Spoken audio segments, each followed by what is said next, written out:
On the morning of May 14th, 2025, I polished my shoes twice. At 72, you develop small rituals. They give the illusion of control. The black leather Oxfords had cost me $189 at Dillard's 10 years ago, and I only wore them to funerals and weddings. This time it was supposed to be a wedding. My daughter's. I ironed my white shirt carefully, pressing the cuffs flat against the old oak dining table. The same table my wife, Marianne, and I had bought in 1981 for $1,200 when that was considered reckless spending. The iron hissed like it disapproved of everything. The house smelled faintly of coffee and furniture polish. Quiet. Too quiet. Marianne had been gone for 3 years. Ovarian cancer, swift and indecent. When she died on March 3rd, 2022, I remember thinking that the world had miscalculated. She was 68. She had recipes still unwritten. She had grandchildren she wanted to spoil. Instead, I had paperwork and a daughter. Clara was 38 when her fiancé, Trevor Halpern, proposed in Aspen on December 26th, 2024. He sent me a photograph of the ring before he sent it to her. A 3-carat oval diamond, platinum band. $47,000, he told me proudly, as if I should applaud the investment. I want her to have the best, he said over the phone. So did I. That sentence has cost me $214,700 so far. I know the number by heart. I wrote most of the checks. $62,000 for the Lakeside Conservatory venue. $18,400 for round-trip business class tickets for Trevor's parents and sister from London. $9,850 for floral arrangements. Peonies in May are apparently non-negotiable. $26,000 as a temporary bridge loan to help Trevor close on his tech startup's office lease. $78,000 over 2 years toward Clara and Trevor's mortgage down payment in Raleigh. Money I wired in installments. $15,000 here, $20,000 there. Just until we're stable, Dad. Stable is a flexible word. I adjusted my tie in the hallway mirror. Navy silk. Marianne's favorite. You're overdressed, I muttered to my reflection. No one answered. The drive to the venue took 40 minutes. I left at 2:15 p.m. The ceremony was scheduled for 4. I like arriving early. I built my career on arriving early. 41 years as a civil engineer for the State Transportation Department teaches you that delays cost money and pride. The Lakeside Conservatory set on 12 manicured acres overlooking a private reservoir. White tents, string lights looped between sycamore trees. A quartet warming up under pergola. It looked exactly like the digital renderings Clara had shown me in February when she said, "Dad, this is what I've always dreamed of." I parked my 2018 Toyota Avalon, paid off, and stepped out slowly. The gravel crunched under my soles. I remember thinking how beautiful the sky was. Clear, uncomplicated. At the entrance, 2 young men in charcoal suits stood beside a white podium. "Good afternoon, sir," one of them said politely. "Invitation, please." I smiled. I'm the father of the bride. He did not smile back. I still need to see an invitation. There are moments when time doesn't slow down, it sharpens. Every detail becomes painfully defined. The stitching on his lapel, the faint scent of cologne, the laminated guest list on the podium. I paid for this entire event, I said, not angrily, just factually. You can call Clara. She's expecting me. The second guard exchanged a look with the first. Not confusion, recognition. "Sir," he said carefully, "we have specific instructions." He opened a folder. There was a printed photograph of me, taken at Thanksgiving last year. I was holding a carving knife over a turkey. Underneath, in bold letters, "Do not admit. Contact event manager if necessary." For a moment, I thought it was a joke. A cruel, elaborate joke. "I think there's been a mistake," I said. The guard's expression softened. "I'm sorry." I stepped aside, feeling oddly composed. I dialed Clara. She answered on the 3rd ring. "Dad, I'm about to walk down the aisle." "I won't take long," I said. "There's an issue at the entrance. They're saying I'm not on the list." Silence. Not confusion. Silence. "Yes," she said finally. "Yes. We decided it would be better this way." The words landed gently, like snow. Cold but quiet. "Better?" I repeated. "Trevor's parents are very particular. There's already tension about things. About how much you've been involved. They feel it's inappropriate. I almost laughed.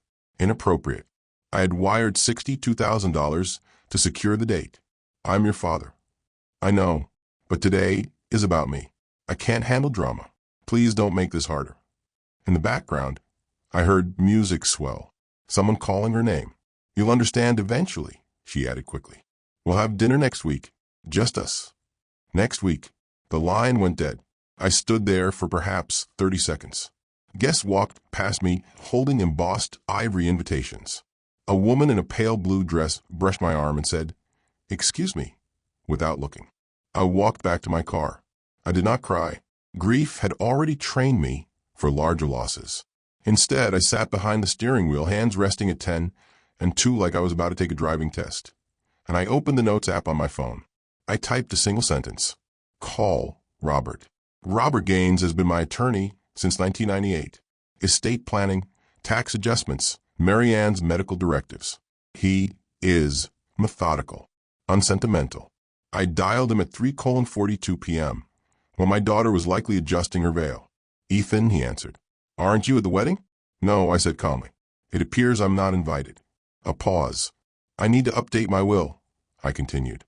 "And I need to review every promissory note and transfer I've made to Clara and Trevor since January 2023. Robert did not ask unnecessary questions. "Come by Monday morning," he said. "Bring documentation." I looked once more at the white tents in the distance. The quartet began playing Pachelbel's canon. I started the engine. As I pulled away, I realized something curious. For the first time in months, I felt perfectly clear. They had taken my name off the guest list. By the end of the week, I would take theirs off something far more permanent. If you believe older voices still matter, support this channel with a like and a subscription. I did not go home immediately. Instead, I drove to the Harris Teeter on Elm Street and bought a loaf of sourdough bread, a wedge of sharp cheddar, and a bottle of Cabernet I did not need. $41.72. I paid in cash. It felt important to complete ordinary transactions. Back in my kitchen, I sliced the bread carefully, arranged the cheese on Mary Ann's old blue ceramic plate, and poured half a glass of wine. The refrigerator hummed. The clock above the stove read 5:18 p.m. By then, Clara was probably smiling for photographs under a floral arch I had financed. I opened the bottom drawer of the credenza in the dining room and pulled out a thick accordion folder labeled Clara Transfers. Engineers label things. It's a compulsion. The first wire transfer was dated January 12, 2023.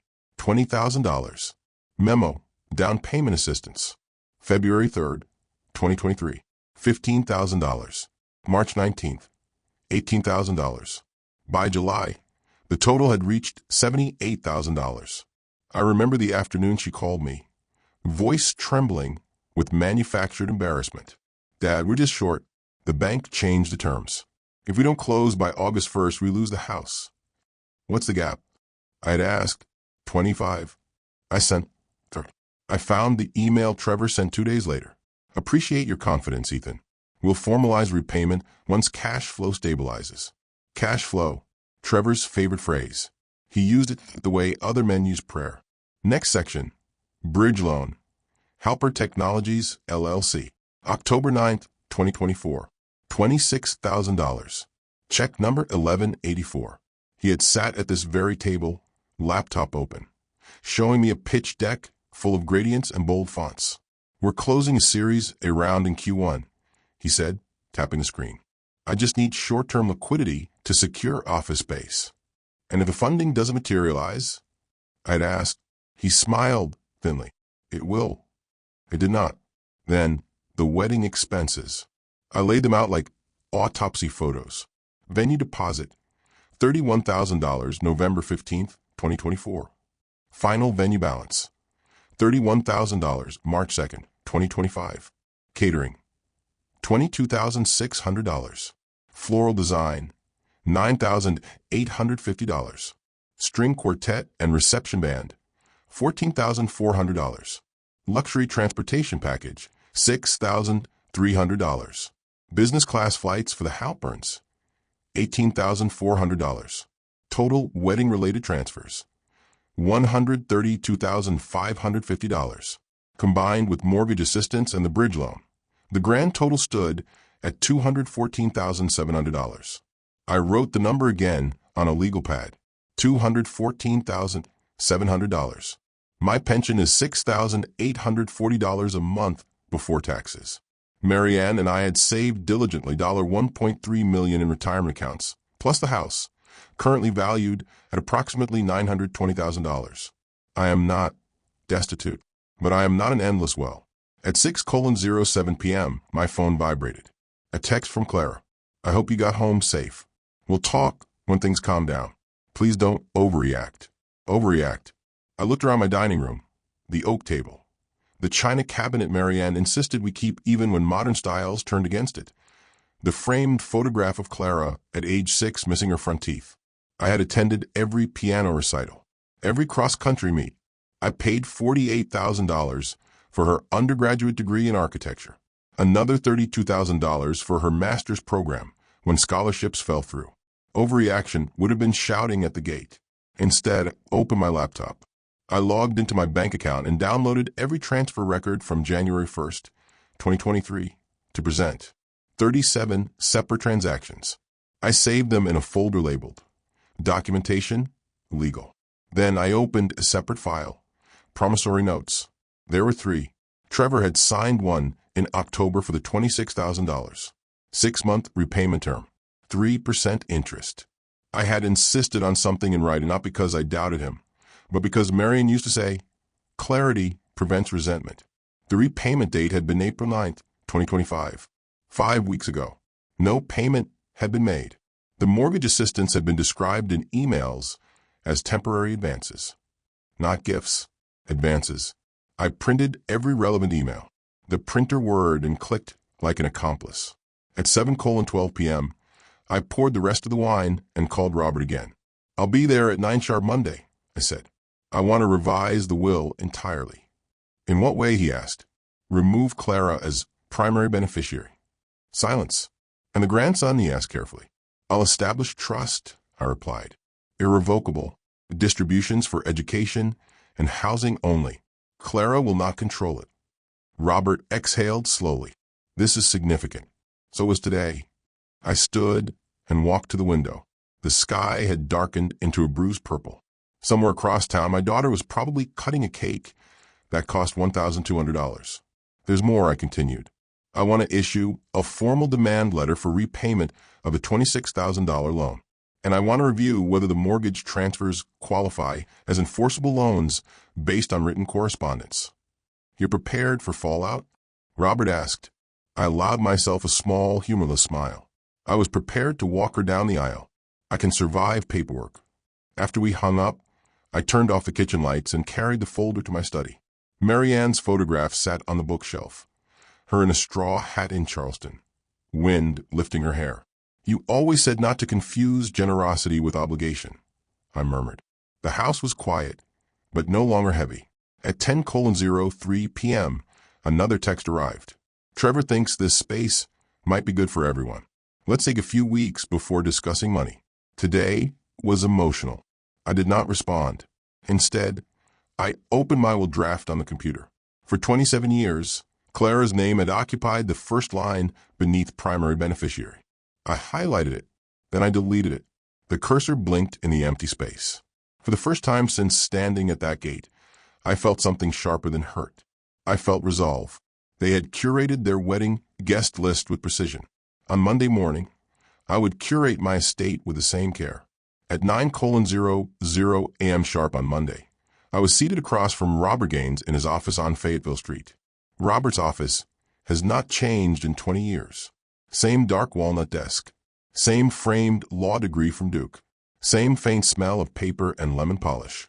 He poured coffee into 2 white porcelain cups and slid one toward me. You look composed, he observed.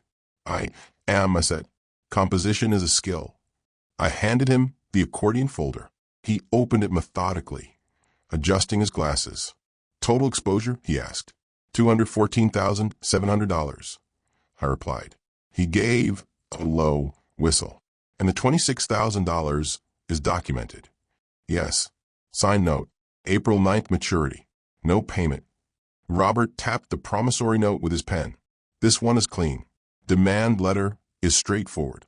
As for the rest, we can argue implied loans based on written correspondence, particularly if you were told repayment would occur after stabilization. I have emails, I said. Plenty of them. We spent 2 hours reviewing transfers, printing copies, marking passages. Robert drafted language while I watched the cursor move across the screen. Formal demand for payment. Principal, $26,000.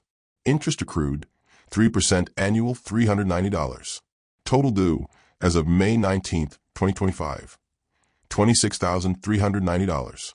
Payment required within 15 calendar days. Clean. Surgical. And the will, he asked finally. I slid a second document across the desk. Remove Clara as primary beneficiary. Establish the Marianne Caldwell Education Trust for my grandson Liam. Disbursements only for tuition, housing, or medical need. Independent trustee, your firm. Robert, study me carefully. You understand this will fracture the relationship. I held his gaze. The fracture occurred at 3:37 p.m. on Saturday. He nodded once. By noon, the revised documents were in motion. Amendments would be notarized by Thursday. The demand letter would go out certified mail that afternoon. At 1:14 p.m., as I drove home, my phone rang. Trevor.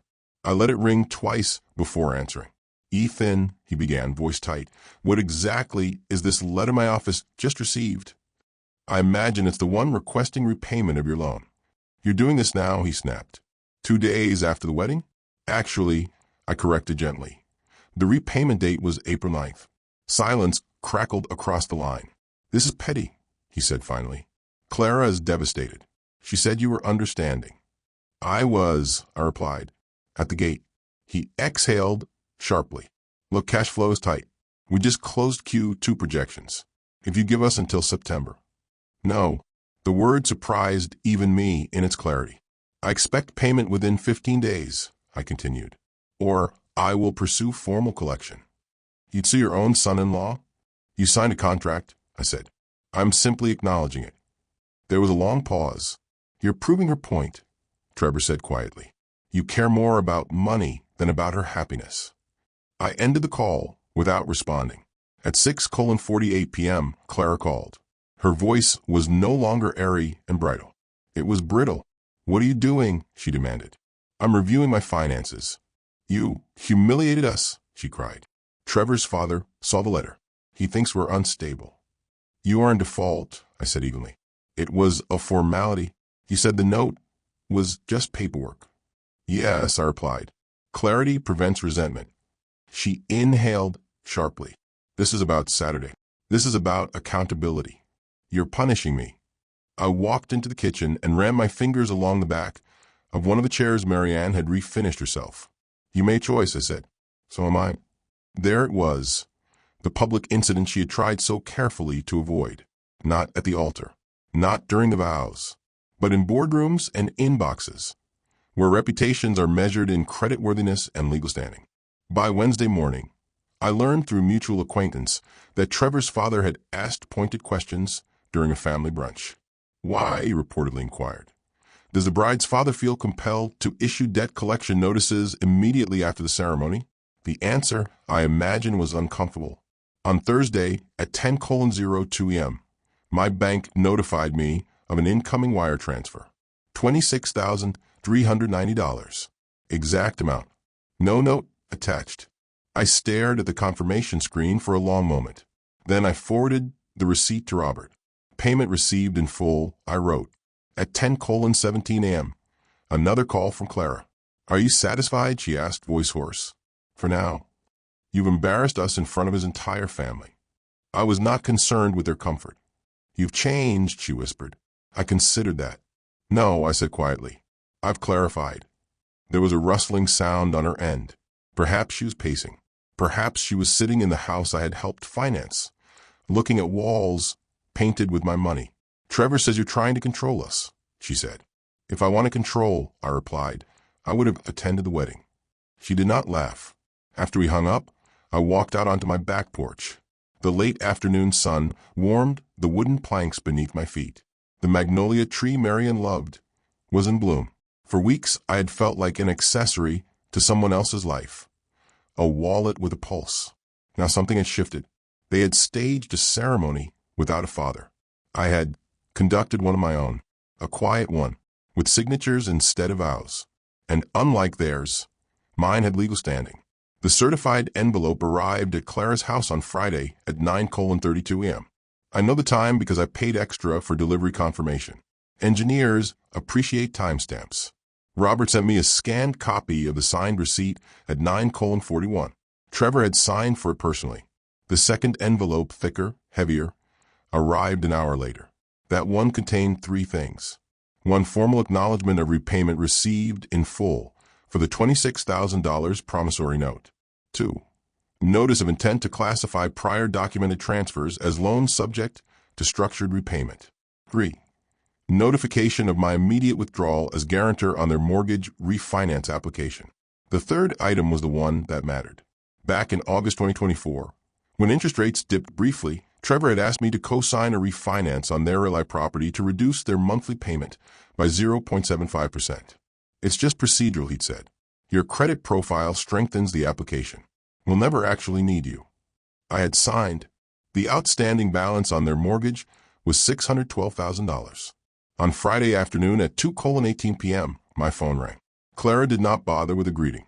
You're pulling your guarantee? She demanded. Yes. You can't do that in the middle of a refinance. I can decline continued participation. I corrected calmly. Your lender requires reaffirmation. I have declined. There was a sharp inhale on the other end. They said if you withdraw, the rate changes. Our payment will increase by $1,340 a month. I walked into my study and sat in Marianne's old armchair. That is unfortunate, I said.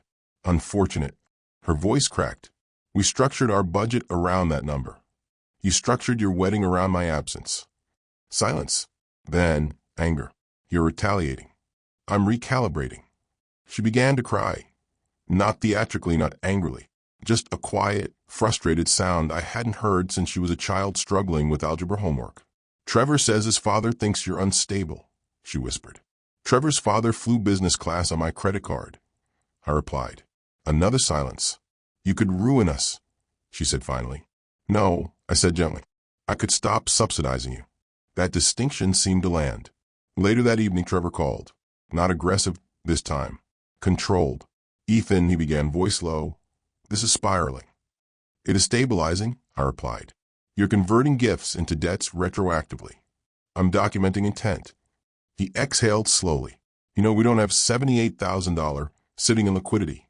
You have equity, I said, and 2 incomes. He'd force us to sell?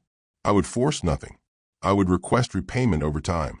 Structured, reasonable, written. He hesitated. What do you actually want? He asked finally. There it was. The real question. I want clarity, I said. And I want distance between my finances and your lifestyle. You're punishing Clara. I am protecting myself. He lowered his voice further. You're alone, Ethan. You really want to do this? The implication hung between us like humidity. I stood and walked to the kitchen, opening the drawer where Marianne kept recipe cards in careful stacks. I was alone at your wedding, I said quietly. This is not new territory. He did not respond immediately. You'll regret escalating this, he muttered before hanging up. By Monday morning, the consequences began to ripple outward. Their lender emailed to confirm revised loan terms. Interest rate increased by 0.82%. Monthly payment adjusted upward. Trevor forwarded the email to me at 8:06, a .m.no message attached. At 8:14, Clara sent a text. We have to cut Liam's private preschool if this goes through. I stared at the message for a long time. Then I replied, the Marianne Caldwell Education Trust will cover accredited tuition directly. Her response came quickly. So you'll pay for him but not help us? Correct, I wrote. By Wednesday, Robert had completed the trust documents. $400,000 allocated from my investment portfolio into a managed account. Disbursements restricted. Trustee independent. Clara listed as beneficiary's parent, but without control.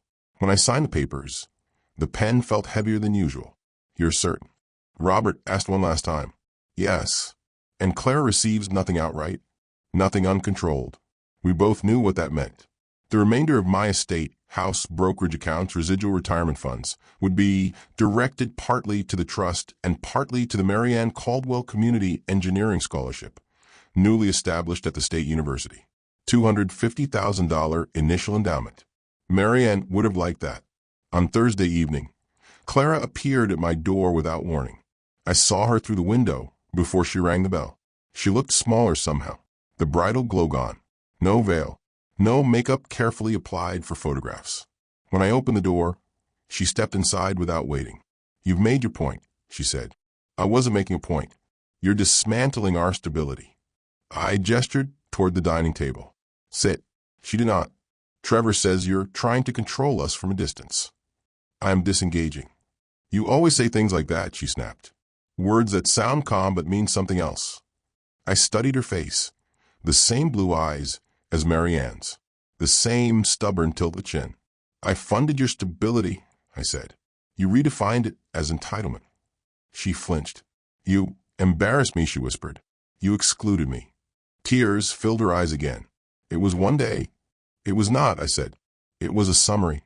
She stared at me, confused. "A summary of how you see me," I clarified.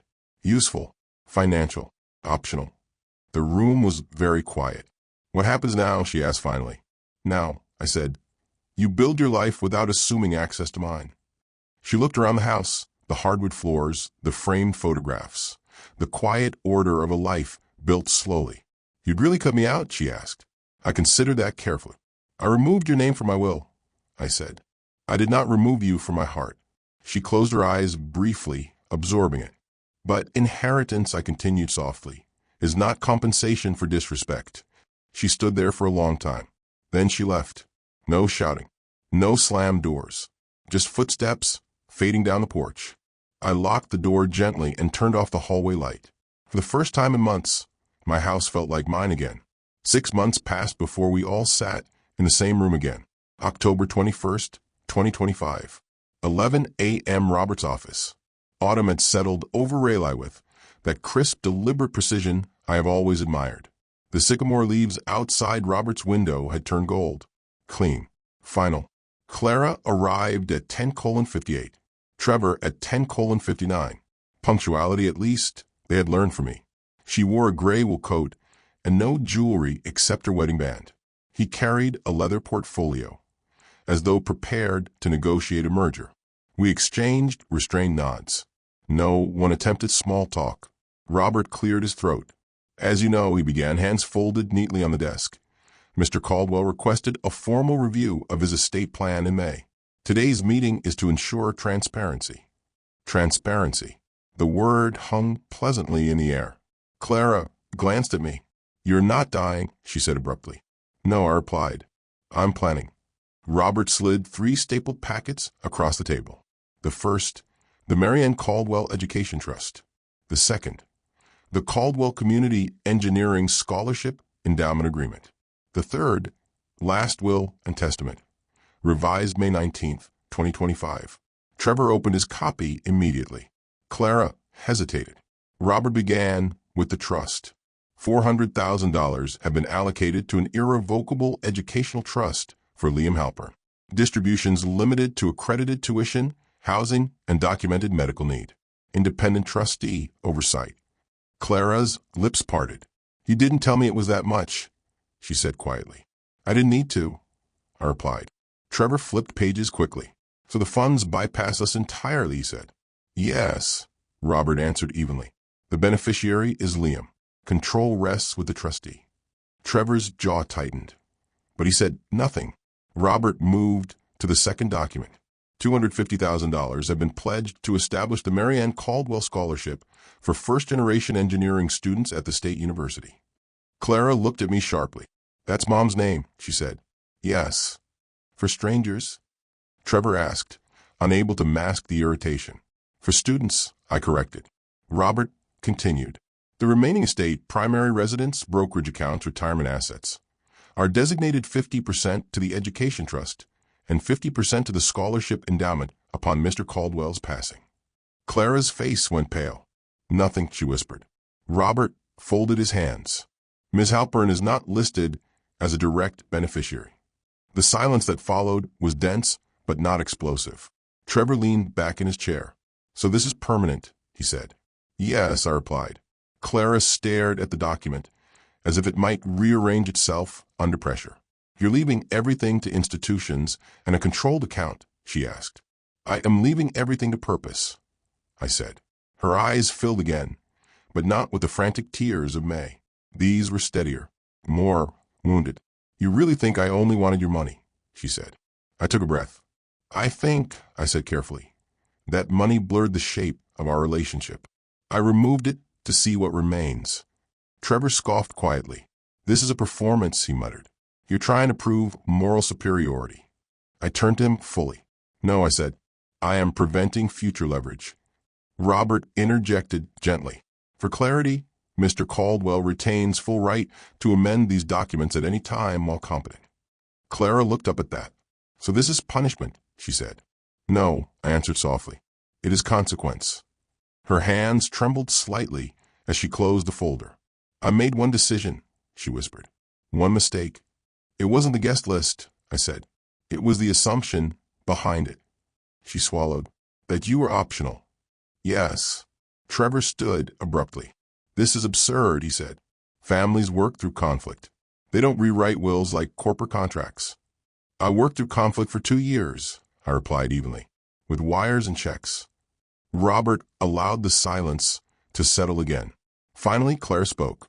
If something happens to you tomorrow, she said quietly, I would get nothing. You would get what you build, I said. The words were not cruel. They were simple. Her shoulders sagged. I never thought you'd actually do it, she admitted. I never thought you'd actually exclude me. The symmetry seemed to land between us. Trevor gathered his portfolio. So that's it, he asked. For now, I said. They stood to leave. Clara paused at the door. Dad, she said, turning slightly. If we fix this, if we show you it's not about money, does anything change? I studied her face carefully, the lines of stress around her eyes, the pride she had inherited from me. Trust, I said slowly, is not restored by inheritance. It is restored by behavior. She nodded once. Not agreement, not acceptance, understanding. After they left, Robert looked at me over the rim of his glasses. You handle that cleanly, he said. I've spent my life drawing straight lines, I replied. When I stepped outside, the autumn air felt sharper than in May. I walked to my car without hurry. For months, I had replayed the image of that gate, the folder, the printed photograph. The words do not admit beneath my face. Today, no one had stopped me from entering anything. They had curated their wedding with precision. I curated my legacy with intention. And for the first time since Marion died, I felt something that resembled balance. They took my seat at their ceremony. I took their name off my will. And in the quiet that followed, I finally reclaimed my own.